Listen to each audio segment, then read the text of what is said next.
Good morning mga kamigoy.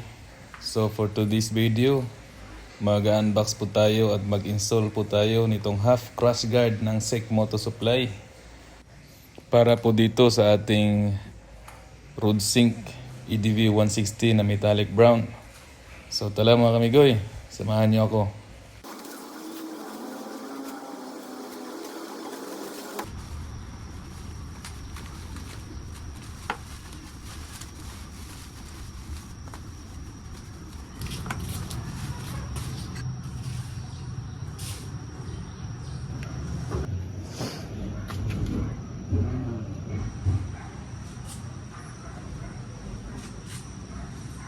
Bila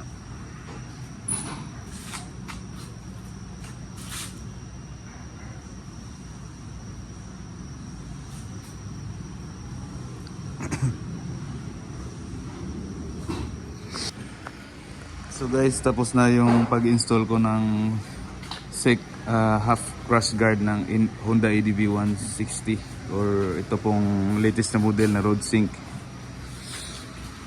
So fit na fit lang siya at medyo meron lang gas-gas po kasi hindi po masyadong na bubble wrap, manipis lang yung bubble wrap. So, medyo gas-gas dito pero okay lang. Nagmukha siyang malaki, no? So lagyan po natin dito ng mini driving light or yung auxiliary light dito.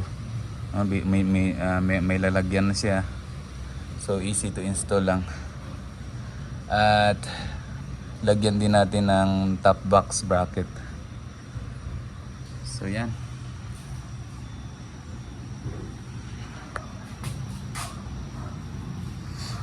Parang EDB 350 na. At nalagyan ko din ng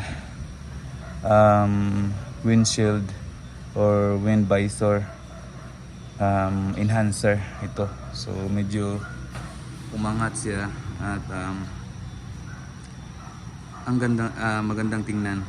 Parang EDV 350 talaga.